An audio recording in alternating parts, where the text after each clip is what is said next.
अस्सलाम वालेकुम। कब क्या हुआ में आज हम आपको बताएंगे कि 1988 में बेनज़ीर भुट्टो को वज़ीर-ए-आज़म बनाने में अमेरिका का क्या किरदार था। बेनज़ीर भुट्टो ने हल्फ उठाने से पहले किन किन गैर मुल्की सफीरों से मुलाकात की, नवाज शरीफ ने उनकी नामजदगी पर क्या कहा था और गैर मुल्की जरायत का बेनज़ीर भुट्टो की वज़ीर-ए-आज़म बनने पर क्या रद्द-ए-अमल था। व्यूअर्स, प्रोफेसर गफूर अहमद अपनी किताब वज़ीर-ए-आज़म बेनज़ीर भुट्टो नामजदगी से बरतरफी तक में लिखते हैं कि वज़ीर-ए-आज़म बेनज़ीर भुट्टो की तकर्री के बारे में अमरीकी हुकाम अपने खसूसी दिलचस्पी का मुजाहरा कर रहे थे। 22 नवंबर को अमरीकी सफीर रॉबर्ट ओगले ने ऐवान सदर में गुलाम इसहाक खान से मुलाकात की। वो अपनी सरकारी गाड़ी के बजाय एक आम कार में सवार होकर आए थे। 25 नवंबर को रॉबर्ट ओगले ने न्याजी हाउस इस्लामाबाद में बेनज़ीर भुट्टो से मुलाकात की, जो सवा घंटे जारी रही। उन दिनों ये उनके दरमियान होने वाली दूसरी मुलाकात थी। दोनों के दरमियान ये मुलाकात तन्हाई में हुई। उसी शाम भारतीय सफीर SK सिंह ने भी बेनज़ीर भुट्टो से मुलाकात की।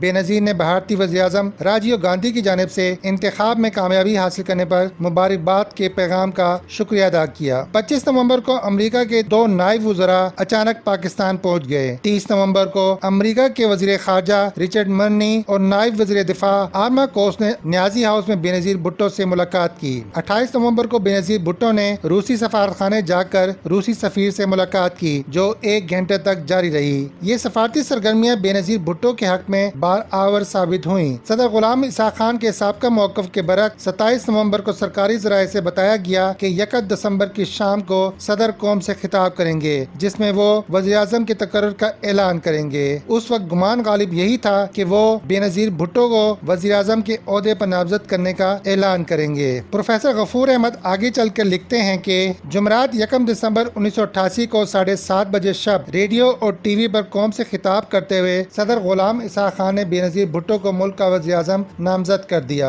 और उन्हें हुकूमत बनाने की दावत दी। सदर ने कहा कि इससे कबल मैंने 1971 में भी सेक्रेटरी दिफा की हैसियत से बेनज़ीर भुट्टो के वालिद जुल्फ़िकार अली भुट्टो को यहया खान की तरफ से इक़्तिदार की मुंतकली में हिस्सा लिया था। सदर ने कहा कि मैं इस नतीजे पर पहुंचा हूं कि पीपल पार्टी से इस बात की ज्यादा तवक्को की जा सकती है कि उसे मेंबरान कौमी असम्बली की अक्सरियत का एतमाद हासिल होगा। आम इंतखाबात में कोई जमात या इत्तेहाद वाज़े अक्सरियत हासिल नहीं कर सका है। पीपल पार्टी वाहिद बड़ी जमात के तौर पर उभरी है। इस्लामी जमहूरी इत्तेहाद दूसरी बड़ी जमात के तौर पर सामने आई है। इस सूरत हाल के पेश नजर बाज़ बुजुर्ग सियासतदानों ने मखलूत हुकूमत तश्कील करने की तजवीज़ पेश की। खुद मैं भी इसी ख्याल का हामी हूँ। ऐसा करना मुल्क के बेहतरीन मफाद में होगा, लेकिन इस मामले में कोई फैसला करने का इख्तियार मुझे नहीं बल्कि कायदे ऐवान को हासिल है। वक्त का तकाजा है कि महाज राय से गुरेज किया जाए, अफाम व तफहीम के जरिए काम करने की रवायत डाली जाए। अपोजिशन को मुखालफत बनाए मुखालफत की पॉलिसी तर्क कर देनी चाहिए। हिज़्ब इक़्तिदार का भी फर्ज है कि वो आला ज़र्फ़ी और रवादारी का मुज़ाहरा करके अपोजिशन को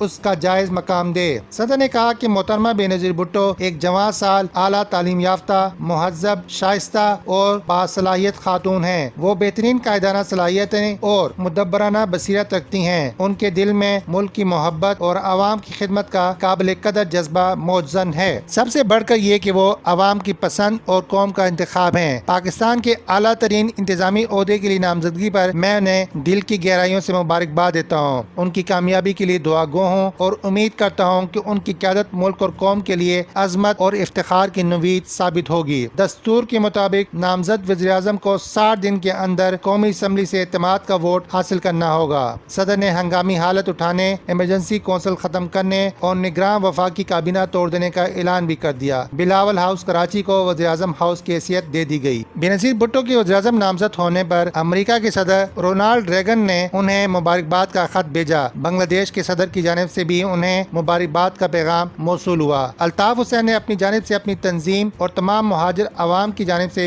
बेनज़ीर भुट्टो को मुबारकबाद पेश करते हुए कहा कि बेनज़ीर भुट्टो के वज़ीर-ए-आज़म बनने से तारीख़ इस्लाम में एक नए बाब का इजाफा होगा। उम्मीद है कि उनके दौर में जमहूरियत और हक का सूरज पूरी आबोताब के साथ जगमगाता रहेगा और बेनज़ीर भुट्टो के दौर में महाजरों के मसाइल हल हो जाएंगे। मियां नवाज शरीफ ने कहा कि वज़ीर-ए-आज़म की नामजदगी गैर जमहूरी इक़दाम है। अक्सरियत साबित किए बगैर वज़ीर-ए-आज़म की नामजदगी जमहूरी अमल नहीं। हमने मैदान नहीं छोड़ा है। बेनज़ीर एतमाद का वोट हासिल करने में नाकाम रहेंगी। वज़ीर-ए-आज़म बेनज़ीर भुट्टो की हल बर्दारी के हवाले से प्रोफेसर गफूर अहमद लिखते हैं कि 2 दिसंबर 1988 को बेनज़ीर भुट्टो ने बाद नमाज जुमा ऐवान सदर में मुल्क की 11वीं वज़ीर-ए-आज़म की हैसियत से हल्फ उठा उठा लिया। वो मुल्क की पहली खातून वजीर आजम थी। सदर ने उनसे उर्दू में हल्फ लिया। इस तकरीब में बेगम नुसरत भुट्टो, आसिफ अली जरदारी, सनम भुट्टो, नासिर हुसैन, टिका खान, याहिया बख्तियार, वली खान, नवाबजादा नसरुल्लाह खान, चीफ जस्टिस पाकिस्तान मोहम्मद हलीम, मुसल्लह अफवाज के सरबराहों, मुख्तलिफ ममालिक के सफारतकारों और दीगर सरकर्दा अशखास ने शिरकत की। बेनज़ीर भुट्टो ने हल्फ बर्दारी की तकरीर के बाद ऐवान में नफल अदा किए।